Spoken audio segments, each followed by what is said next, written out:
I just knew there was a better way to leverage time and make money rather than just go down the traditional schooling system. And so university wasn't my path. I'd been in one previous band. We toured for 6 years. We were able to sign to Sony Records. I would have been back then taking home $40,000. If you haven't spoken and interviewed 500 people, you haven't even scratched the surface of your niche. Before you start creating a survey, use ChatGPT. That's something that we've been doing, which has been really phenomenal.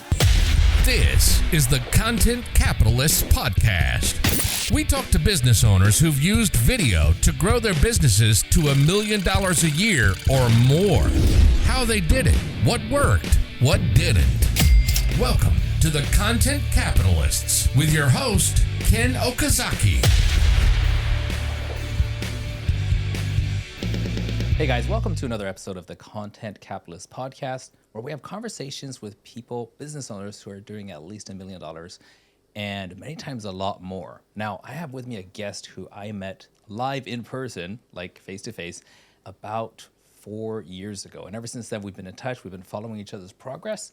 And I've been seeing him do some amazing things recently. And I had to have him on the show because here's the thing. These are my people. When I say my people, people who love aesthetically pleasing things, know how to execute it, and also are in the agency business. So Ryan Bowles, welcome to the show. What's up, my friend? It's great to be here. I was honestly super stoked because I pay attention to the show, and obviously we've been in the same spaces for a number of years. So dude, I've been looking forward to this all day. Pumped.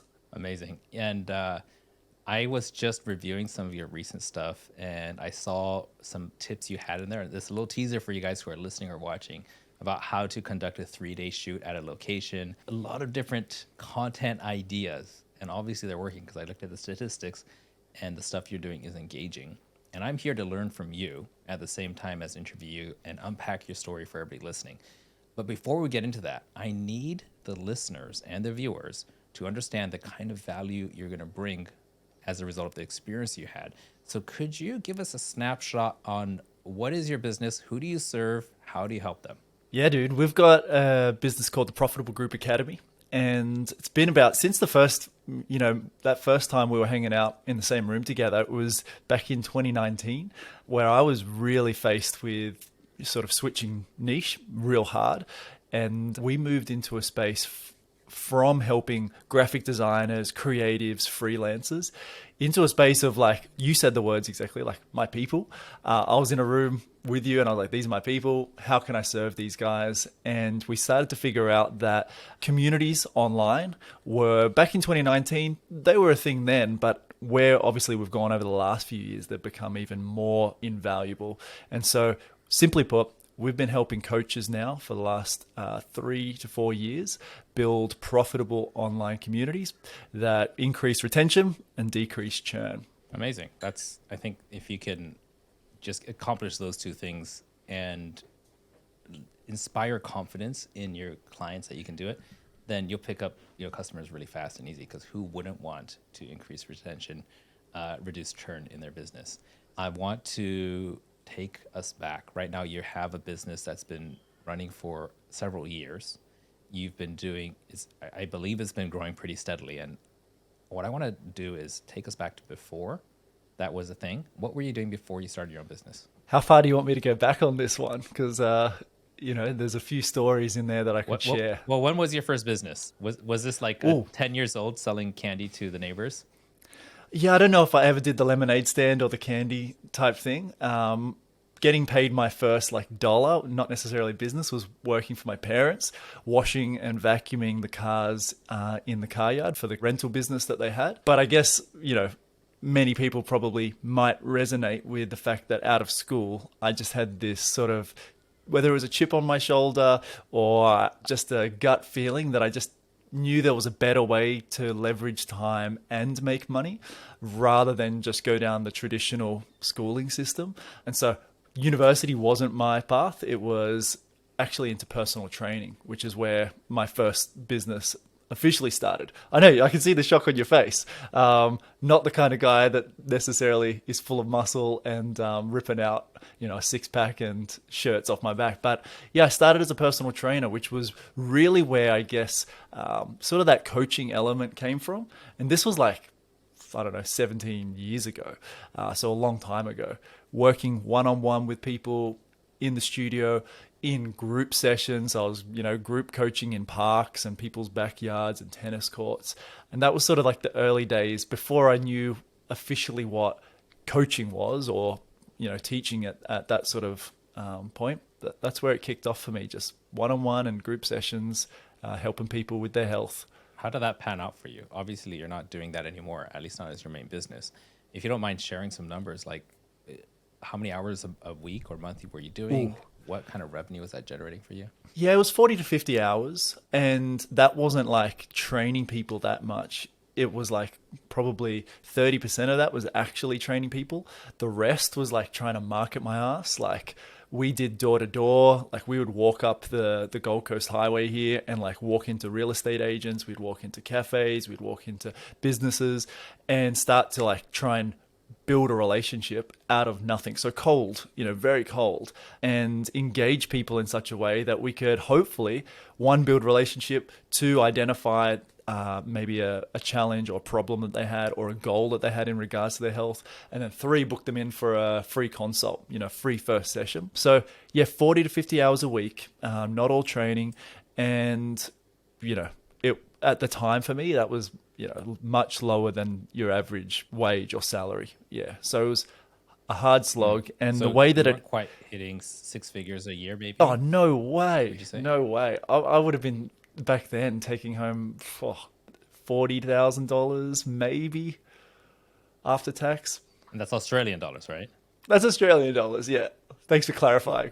So probably like you love the fitness part. The money wasn't really scaling. Is that what you're facing at that time? Walk us through again, what was the next evolution beyond that and why? Totally.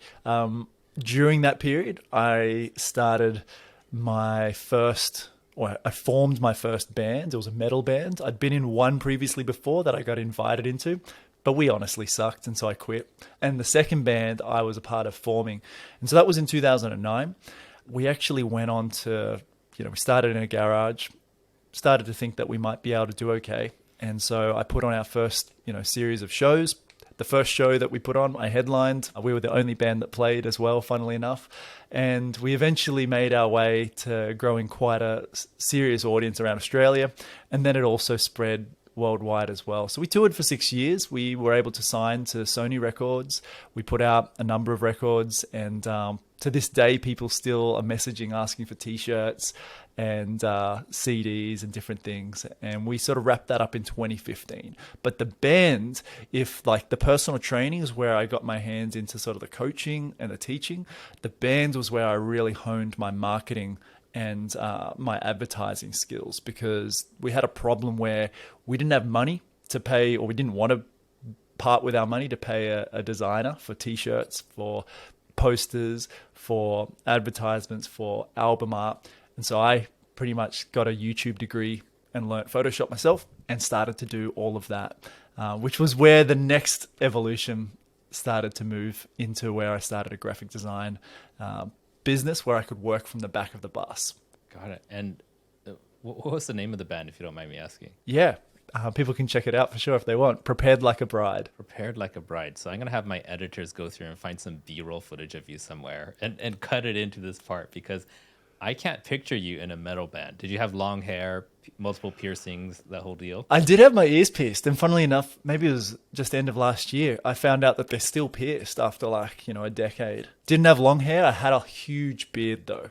So it was difficult trying to go through customs internationally. Like I did get pulled over quite a bit, but yeah, all of that's gone now. Okay. That is so interesting. I had an interview with somebody else just this morning on a podcast, and he's in the tech space. He started a SaaS system for like restaurant reviews and things like that. And he also has a background as being a musician and then a music producer, and then flipped into doing SaaS. So 2 in 1 day. That's really interesting. There you go. Yeah, there's a theme. We got the band going. Then you got signed. Then you started learning graphics design. What was the evolution beyond that? Yeah, so there's a few more evolutions. I might speed it up or a little condense it for everyone. During that period, There were 2 attempts at multi-level marketing with Amway. I'd actually grown up in a family that was like mid 80s, early 90s, like multi-level marketing. And so I saw the best side of it in its like booming years. So I learned, from people like Jim Rohn, Zig Ziglar, they were the cassettes and books that I had lying around thanks to my parents. But yeah, graphic design, we took that then and I started a lifestyle brand where myself and a former business partner, we manufactured eyewear and watches, and we sold those online and then also from, markets and things. We had people here in Australia doing those. Ended up selling my share of the lifestyle business to him. And then I dived into and hired my first official like online business coach for e-commerce, a dude by the name of Nate O'Brien, who I think now is in the sort of property real estate game over in the States. But yeah, I learned the Shopify thing, the $2 trinkets, drop shipping from China out to the rest of the world. And I kind of, at each stage of these evolutions, I was realizing, this is good, but it's not for me. Like multi-level marketing, great, but not for me. E-commerce, great, not for me. Personal training, same thing. The band, I will say, we had the opportunity to take that further, but it wasn't necessarily my decision that we ended that. It was like a couple of guys wanting to pull the pin and focus on other things. Otherwise, we would have gone further with that. And so that leads us to the graphic design element when I guess my realization or epiphany was when I started getting marketed to by this dude named Russell Brunson. And I was like, who is this guy trying to sell me some book that I thought was a scam? And eventually I caved and bought the book and realized, maybe I've got a set of skills here that I've helped loads of other people do and also do myself that I could turn into an online course. Yeah, that was sort of 2015, 16, 17 period. And I launched what I called back then for freelancers and creatives, the Create or Die movement. And I'm actually wearing the shirt today, funnily enough. It's an old shirt that I've pulled out. But that's where selling my first online program or course first occurred. And I was like, this feels a lot like me. Like loving the ability to teach and help and leverage time as well. So that was all of the things that I was doing just before we met down in Sydney. I see. And what was Create or Die? What was the purpose of that movement? Yeah, it was to help freelancers get more clients, charge higher fees, and market themselves professionally. Because most people in that space sucked, like if we put it honestly. Yeah. Now, up until that point, obviously, like when you're a band, it's a very public thing. You want to get as many eyes on you as possible, as many, you want to get into as many ears as possible. Was there ever a shift where you didn't want to present yourself publicly and then you got over it because you knew it would help your business? Or were you always pretty comfortable on stage, on camera, on recorded audio, things like that? Yeah, I'll say that it hasn't come naturally, but I've put a lot of reps in. I mean, this dates back well and truly to year 10, or so in high school, where, I'd stand up on tables and sort of share messages with people, right? And then in my former years, I became the school captain. I had to deliver a speech. And so it's been one thing after the other. It hasn't been always natural to get up and hold a microphone or speak, but I've definitely fought the resistance and pushed through that. So I've had heaps of opportunity to do it. So when people sort of say, hey, you're great on camera, it didn't happen overnight. It's happened over the last 20 years. I know that right now you do coach people in scaling their businesses through social media and things like that. Are you finding resistance sometimes with your clients who are like, hey, I'm not the kind of person on camera, I don't want to go live or things like that? And if so, what do you tell them? 100%. We're having the conversation yesterday on a coaching call where they know what they need to do, but it's doing the thing, right? It's pulling up the phone and shooting a 30-second video and hitting post, not delete, right? And so I think for the guys that we're working with, it's where the online space is going. Video is continuing to grow. More and more people tapping into YouTube. They're watching podcasts versus listening to them. They're choosing YouTube over Netflix, over Disney, over Stan, and on all of the services. And that's occupying their TVs at home, right? And their phones and different things. And so knowing that that's where we've got to get to, it's like, cool, well, we've got to put some work in. The only way to put that work in is to hit post, is to hit publish and get it out there, get real market feedback, and then continue to develop and sharpen. I like to tell my clients that in our band, I would film every single band practice and I'd film every single show that we played, big or small, if there was one person there, if there was 1,000 people there. And pretty much directly after the show, my band, my friends would find me back at the hotel or the house that we were staying at on my laptop watching the footage like immediately after for feedback. I just wanted to know, how did we all perform? How did I respond to the audience? How did I showcase the message that I was looking to share? How did I pitch what we were looking to do? You know, all of those things. How was my tone of voice? How was my energy? How was my movement? Was I looking confident or was I looking, weak and afraid? All of those things I would continually look for feedback on. So I think it's the same thing when it comes to online content. People will often say, I won't watch myself back on video, but you have to. Like, there's no other way to improve. It's to check out. Were you frowning? Were you smiling? What was your tone of voice? All of those things. I think there's two sides of that coin, and I totally accept where you're coming from. And then I think there's people who are learning they need to do that. Then there's the people who have so much to do, and content is a part of a busy schedule. They just don't get around to it. Like, for example, a mutual friend of ours and mentor, Taki Moore, we took over his social media and all his video creation. And he literally said, I don't want to see it. I'm going to shoot it, I'm going to send it, and that's it. The next time I'll see it is when someone comments on it on my social media page. I was like, okay, if that's how you want to do it, let's do it. And he gave himself, one of the constraints he gave himself to working with us is 4 hours per month. So which is why there just wasn't room in there for him to be reviewing content. So I think that someone like him who's had put in the reps, like you said, has gotten a certain level knowing that he knows what to do and how to do it. He doesn't want to review it. It's just like, I don't have time. Then someone who's starting and kind of getting their confidence, trying to figure out what are the things that might be disengaging the audience or maybe attracting the audience. The best way to get that is just like you said, watch it, take some notes, shoot again. But not before uploading the first one. Yeah, and there's a few ways you can do it as well. You can just film it and watch it back. You can go live into a group that nobody's in. You can create a dummy Facebook group and just practice and see how that feels and watch it back. You can just show it with 1 or 2 people or loved ones or friends to get some honest feedback. And then, dip your toe into the water a little bit more. It's funny you mentioned Tarks because literally today I saw, one of the videos pop up on YouTube and checked it out. And so you guys are being responsible for it. Looks phenomenal. But again, he's put in the reps. He knows that he can deliver a message with story, with actionable insights, and with call to actions. And he doesn't have to think about that because it's now become for the most part, natural. So yeah, I just wanted to say credit to you guys. It's looking phenomenal. Thank you for that. Let's go into the present now. Obviously, you've got a system that you're training people on how to attract new customers, convince them to give you their hard-earned money or to your clients, and get them a result they're looking for. Now, how do we link these chains together, these pieces together? Someone doesn't know you. They somehow get to know you on some level.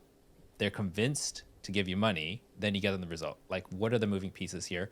Because I think my audience here, inside the Facebook group, which actually you're kind of an expert at Facebook groups, inside the podcast, they're the most curious about how do I turn my knowledge into money? How do I turn the activity I'm doing into money? Because once you do that, you can help more people. And that's when you really find your passion, or at least get to live your passion. Could you give us, I know that people pay for this, but because, this audience is here, give them the 5-minute version of how this works. Oh, so good. First thing I'd want to make sure everyone's clear on, and I know you're on this page as well. It's like, we're not looking to convince people to give us money at all. We're looking to help people make the right decision for them, for either their business, for their family, for their own health, that they want to be a part of solving, right? And so if we can find somebody that we provide a solution to their problem that they want to be a part of, we don't need to convince them to hand us over money. They will often say, cool, how do we get started? I appreciate you saying it like this? that so much, No, what you said there, and I'm sorry for interrupting, but intention is so important. People can sense intention. If your intention is to extract money out of them, then you're going to struggle a lot more. If your intention is to help them to get a better result for their life, then the money comes much more naturally. So I appreciate that. And I think as a listener, if you're listening to this, obviously you are, if you're watching this, then that's the lesson I had to learn, is to check my intention behind every interaction I have with a prospect or a client. And if my intention is there to serve them even more than to make money for myself, then as woo-woo as it sounds and as like kind of abstract as it sounds, it flat out works. People sense it. People Internet react just differently. dropped. People open their wallets easier.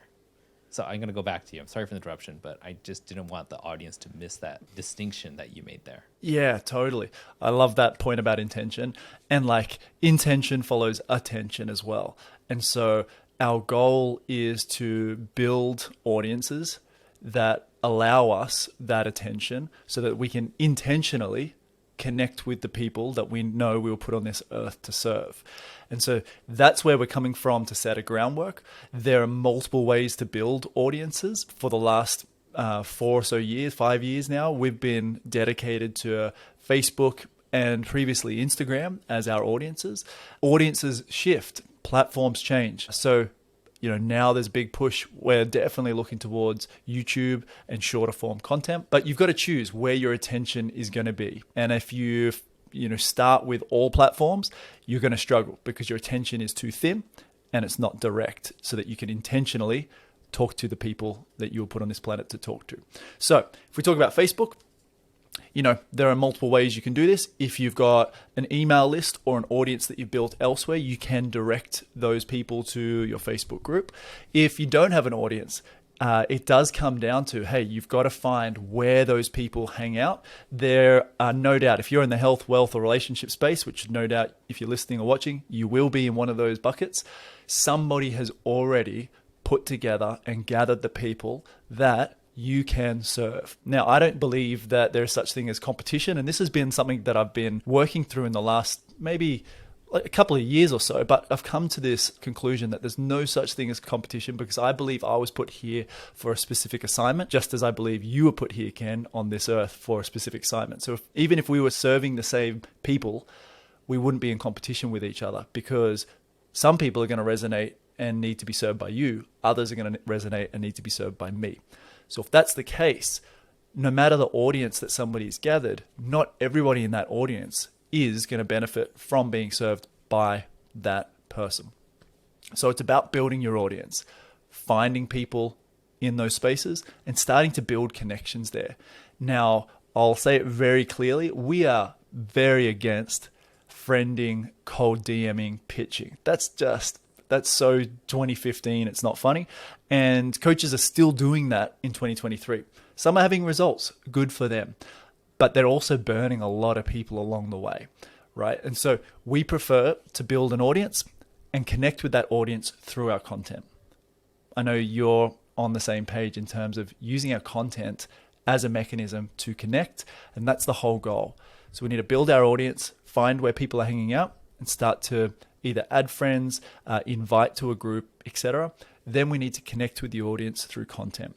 And this is probably something that you may want to, pull apart in a few different ways, because you're the king of content as well. And so I don't know if you want to tackle this specifically at all or had any ideas. I think king of content would be a bit of a stretch.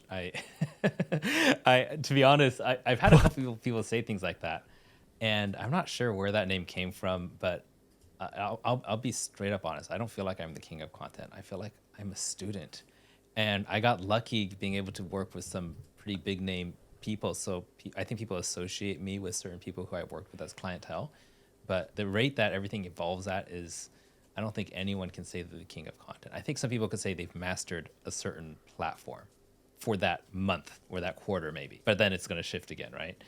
People who are staying on top have a lot of external money that they're putting into it, and that helps them to stay visible for everybody. There's just too many platforms, tactics, strategies, outcomes that nobody can claim that they're king of social media or content. It's just you carve out your niche, you figure out who you can help in that niche, and you can dominate that. Well, let's put it this way. You crush video content, and you also crush pictures of your snake and your bearded dragon and all the other wild things that you've got around the place. Okay? That's final. No one else can tell me that that's wrong.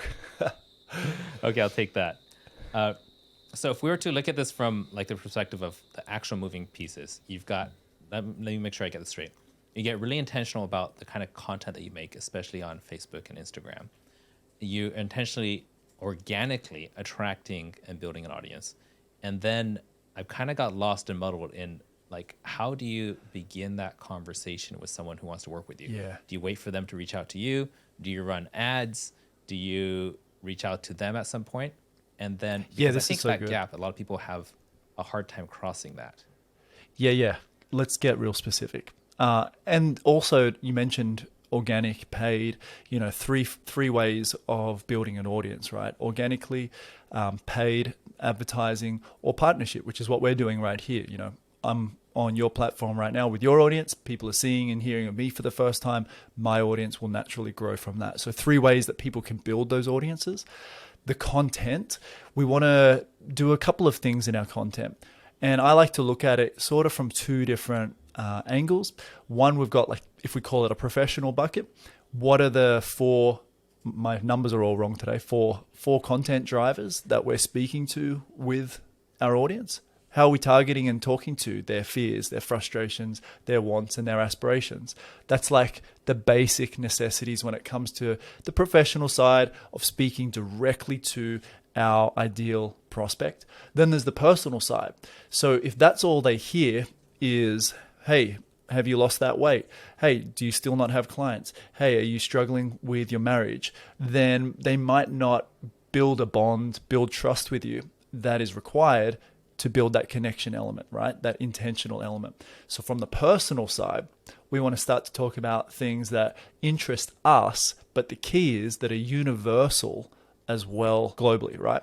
So like, for example, you and I both like techie things.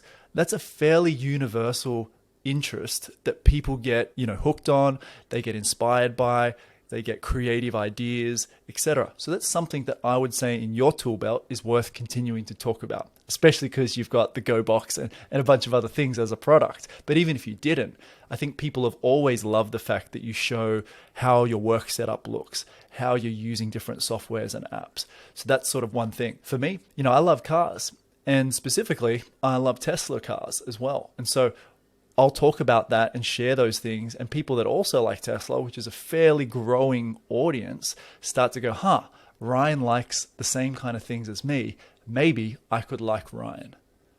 And that's the idea behind the personal content.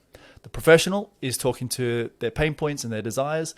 The personal is talking to the hobbies and the common interests that your audience might latch onto.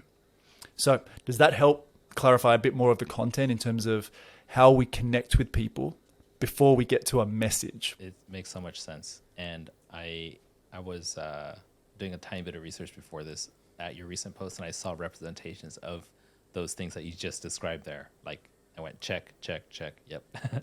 That was it. So tell us about that bridging that gap from producing like that's outbound stuff to making it a 2-way conversation. Yeah, cool. So I think it's giving people opportunities to lean in to a conversation at various different points. So we can talk about how they work on platforms and then how they work within content.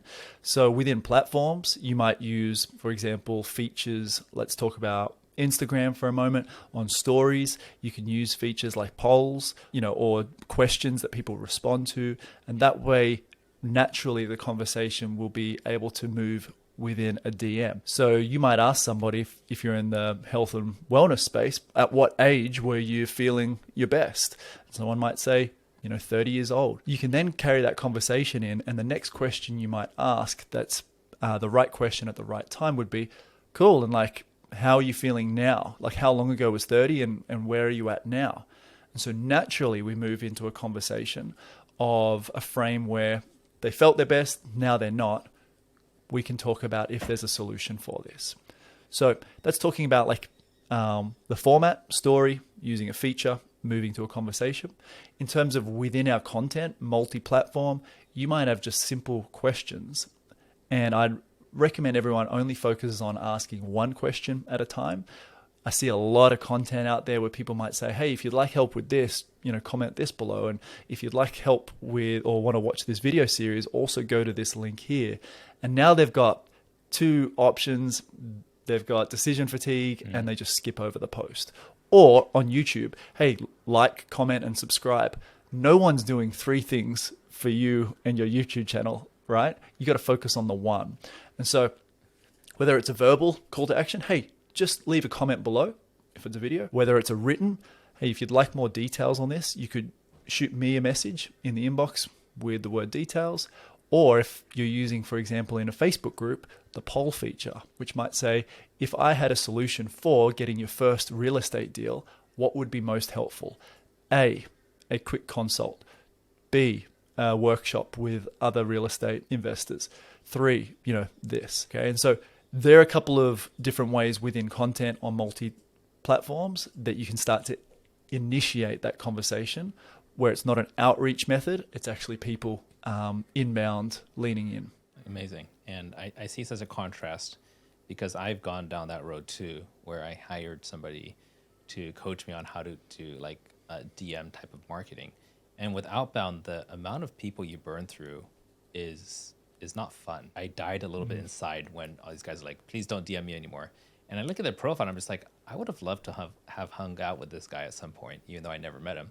But now he's going to remember me as the cold DM spammy marketer. And then when I switched it up to creating posts where people lean in, just like you said, asking, hey, I figured out this thing and I've shot a video on it that would train you how. Do you want a copy of it? 200-300 people say yes, please. And then I send it to them and then see how else I can help them. It is so different. You give first, you lead with value, and they initiate the conversation. It's night and day. And the beautiful part about what you just said is the key element to people requesting something from you in a public setting or a forum, comments or threads, is that there's social proof.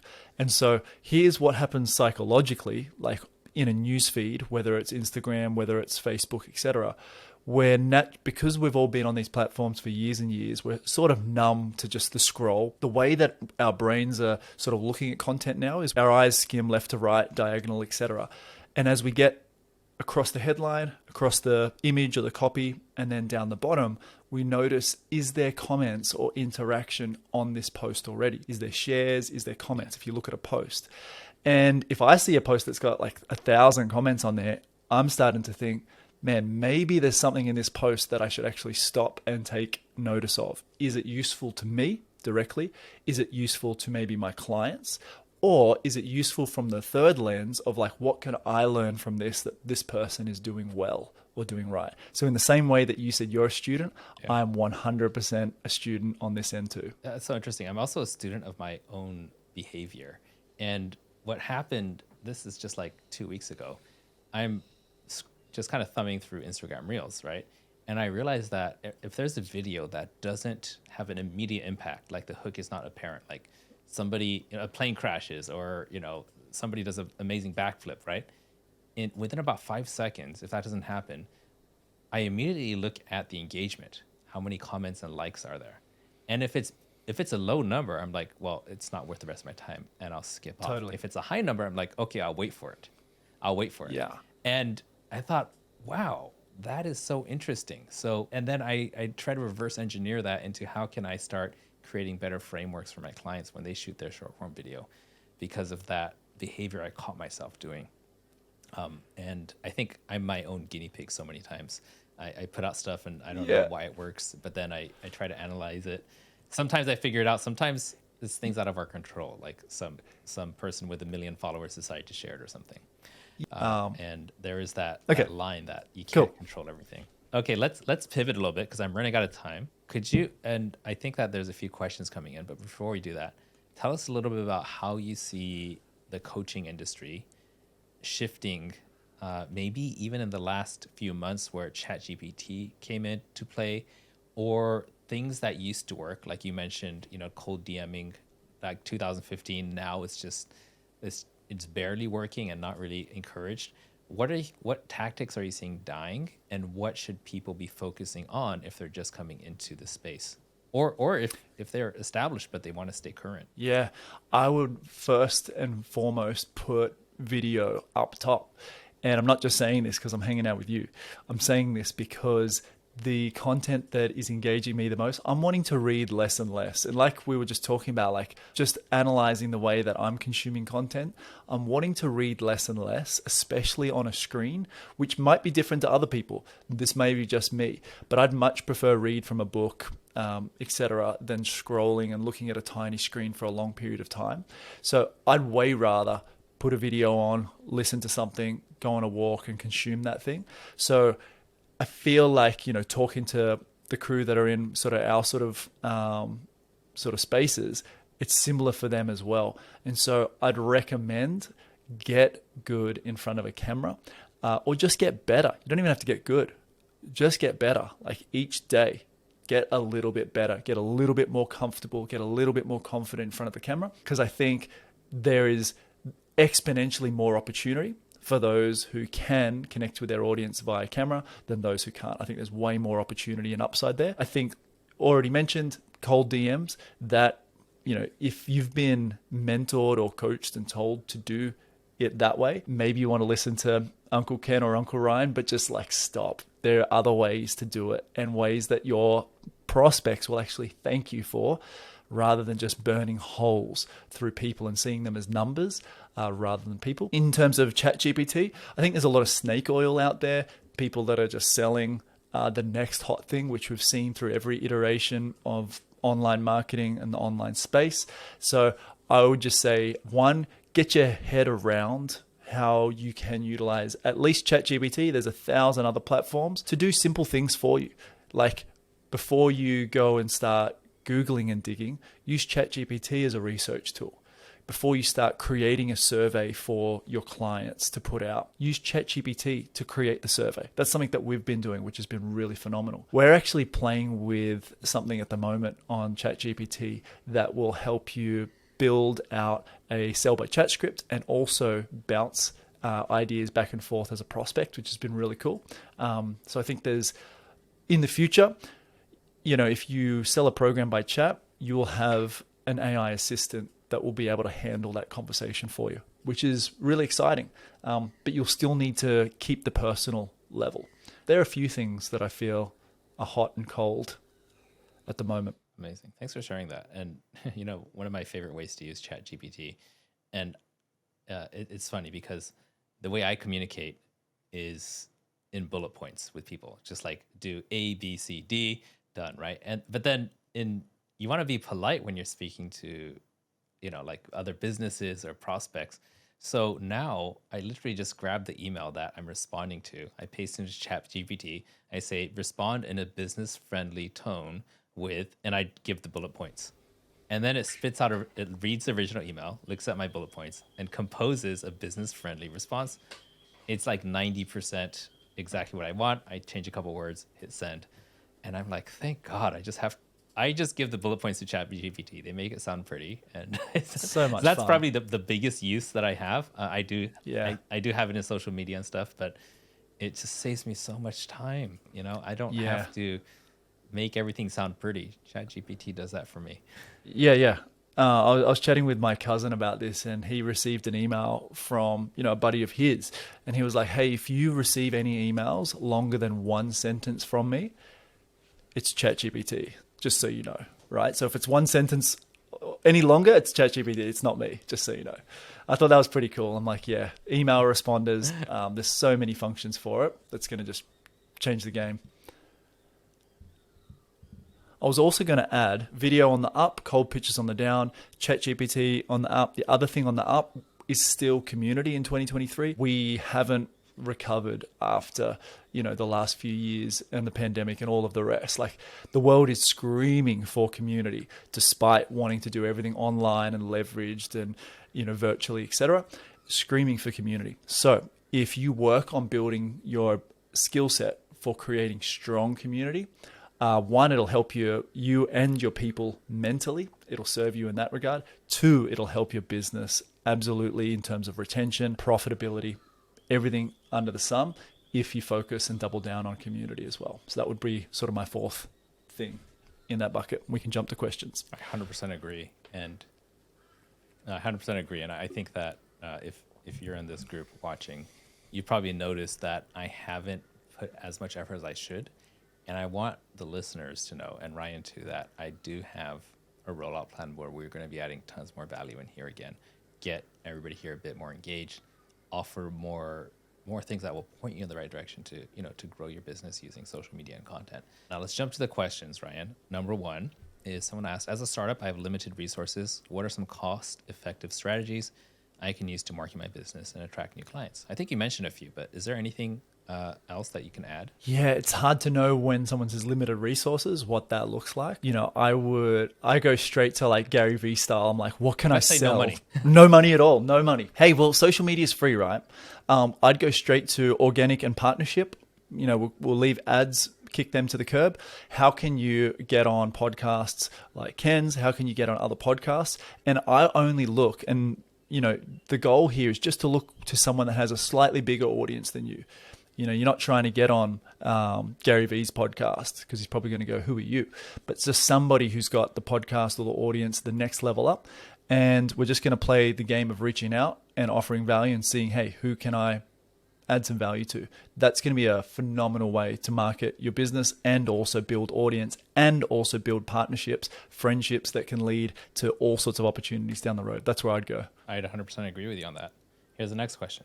How can I measure the success of my marketing campaigns and determine which channels are the most effective for my business? Great question. I think there's only really a handful of channels that you want to start with, to play with. And I'd really say it's LinkedIn, it's Instagram, it's Facebook. To begin with, I'd start pretty evenly on all. I mean, it depends on your audience. If you're dealing with, C-suite executives, they're most likely hanging out for the most part on LinkedIn and active there. If you're hanging out with people that are hobbies interest, maybe it's more of an Instagram space. If it's B2B or B2C, potentially Facebook, or there could be a spread. So I would trial on all 3. I would actually go down the route of following, friending, sort of connecting on those 3 platforms and just reaching out to people to see if you can interview them to add value to whatever the thing that you serve them with is, and just spend some time with people. We both know Alex Sharfin. He puts it this way: if you haven't spoken and interviewed 500 people, you haven't even scratched the surface of finding out about your niche and your audience. So it just sort of sets the bar for the work that needs to be put in across multi-platform potentially to see where your people are. Would you add anything to that? There's a lot of ways to do it. I think I would, but I'm going to leave it there because I want this to be about you, and we're also running out of time. I got one final question, and that question is, could you give us one example of a mistake you made early on when starting this current business and that you wish you could just hit, Command Z on, if you had the opportunity? Yeah, definitely. 100%. If I was starting over again, or if I could rewind the clock, I would have kicked in monthly recurring revenue from the beginning instead of selling a standalone program. Don't do program. The one-off projects. Go for recurring. Yeah, totally. Yeah, a program with a back end for sure. I will 100% agree with that. From the very beginning, that's what I did. I never took one-off projects. Well, I did a couple that were pretty big, but I started with recurring revenue systems. Like, it's a subscription, and you're going to need long-term support for long-term growth.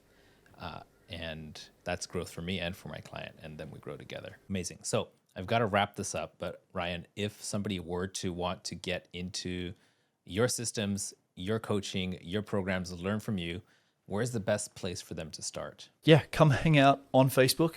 We've just kicked off a brand new Facebook group.